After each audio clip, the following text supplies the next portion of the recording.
दोस्तों, अगर आप कहीं पे घर, जमीन या कोई सा भी प्रॉपर्टी खरीदने जा रहे हैं, तो आज आप लोगों के लिए बहुत ही महत्वपूर्ण टॉपिक होने जा रहा है। ठीक है, जो कि आप लोगों के लिए बहुत ही लाभदायक है, फायदेमंद है और आपको यह वीडियो जरूर देखना चाहिए। अगर ऐसा मैटर आपके पास कभी आता है, तो आप इसके लिए पहले से सतर्क रहें। अगर आपने प्रॉपर्टी खरीदने के लिए जो व्यक्ति प्रॉपर्टी बेच रहा है, उसको अगर पैसा दे दिया है आपने और एग्रीमेंट भी साथ साथ करवा लिया है कि मैं पैसा आपको दे दिया हूं और जो पैसा बचा हुआ है वो आगे मैं दे दूंगा, वो सब एग्रीमेंट के पेपर में लिखा जाता है। एग्रीमेंट के पेपर में जमीन के बारे में हर चीज लिखा जाता है कि जमीन कैसा है, जमीन कहाँ पर है, उसका नंबर कितना है, वगैरह वगैरह, बेचने वाले का पता, नाम वगैरह सभी चीज, और खरीदने वाले का जो भी एडवांस पैसा मिला हुआ है वो दर्ज होता है, और जितना भी जमीन को बेचना और खरीदना है वह लिखा जाता है। ठीक है, और उसमें समय भी दिया जाता है कि इतने दिनों में पैसा आपको दे दिया जाएगा और इतने दिनों के बाद जमीन को या घर को या जो भी प्रॉपर्टी है उसकी रजिस्ट्री होगी, वह ट्रांसफर हो जाएगा। ठीक है, ये सब चीज एग्रीमेंट पेपर में लिखा हुआ रहता है। ठीक है, चलिए, अगर ये सब हो गया, आपने पैसा भी दे दिया, एडवांस वगैरह जितना भी लेना देना था सब दे दिया, एग्रीमेंट पेपर भी बन गया है, लेकिन समय के साथ जो बेचने वाला है, सेलर, ठीक है, जब जमीन खरीद बिक्री होता है तो उसमें दो व्यक्ति होता है, एक सेलर और एक बायर। सेलर जमीन को बेचता है और बायर खरीदता है। ठीक है, सेलर और बायर।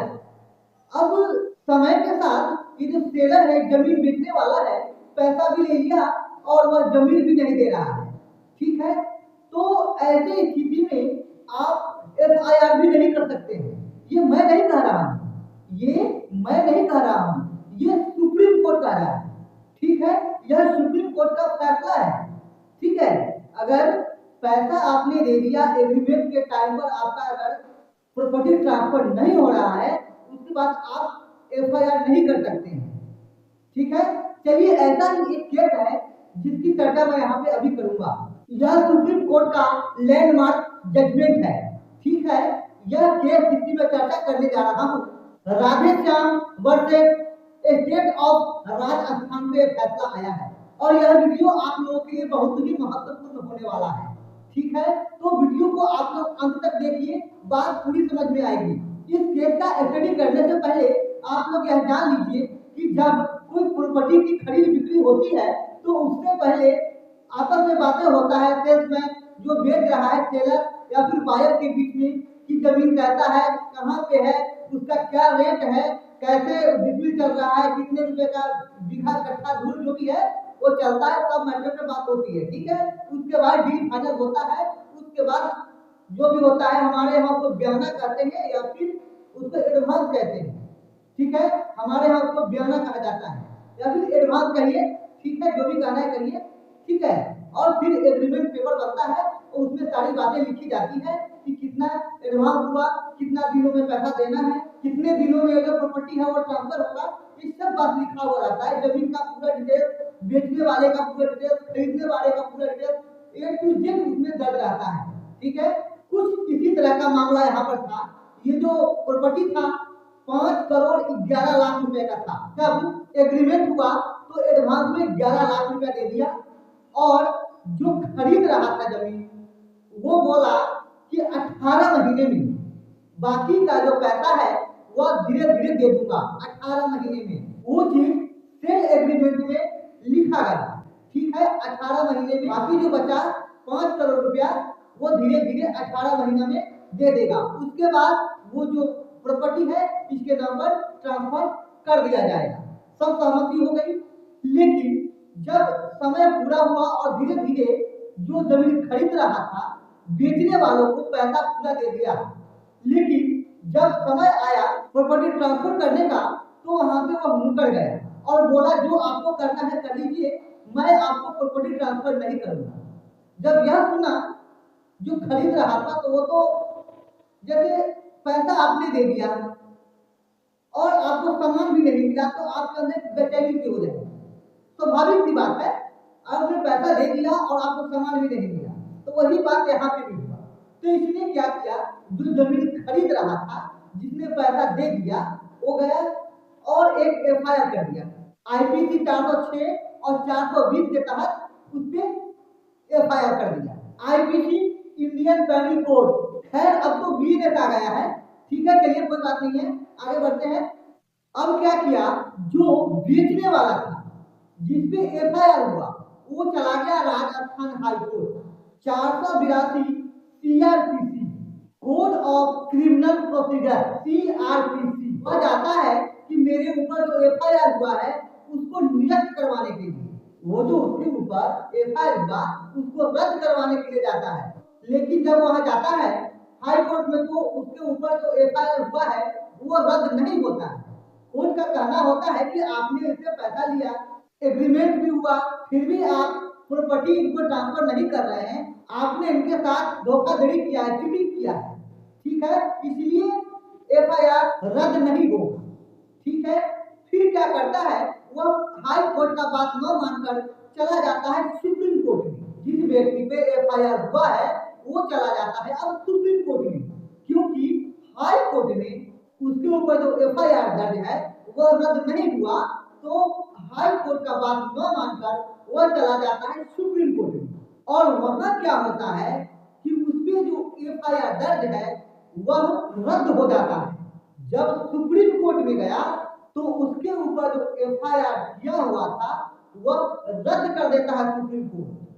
अब ऐसा कैसे हो गया, हाई कोर्ट ने उसके ऊपर किया हुआ एफआईआर को रद्द नहीं किया, लेकिन जब सुप्रीम कोर्ट में गया तो उसके ऊपर लगा हुआ एफआईआर रद्द हो गया। अब एफआईआर रद्द क्यों हुआ, इसके पीछे सुप्रीम कोर्ट ने कुछ लैंडमार्क बातें बताई हैं जिसे आपको समझना चाहिए, ठीक है।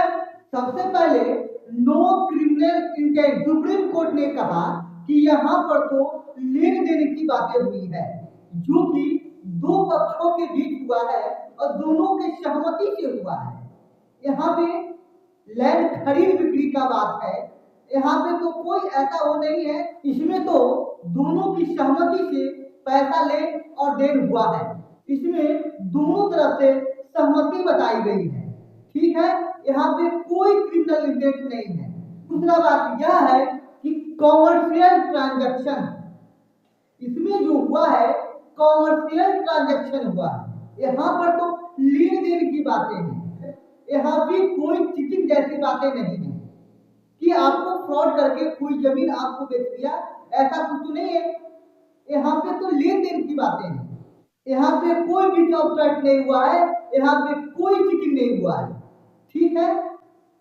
और तीसरी बात सुप्रीम कोर्ट ने ये कहा है कि अगर आपको लगता है कि मेरा पैसा ले लिया गया और उसके बदले में प्रॉपर्टी नहीं दिया गया, तो इसके लिए आप सिविल कोर्ट में जाकर सिविल सूट कर सकते हैं, यह अधिकार है आपको, ठीक है। और वहां से जो निर्णय आएगा उसके अनुसार कार्य किया जाएगा, ठीक है।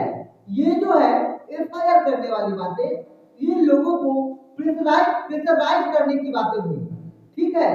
तो आप अगर एफआईआर करते हैं तो यह गलत है, ठीक है।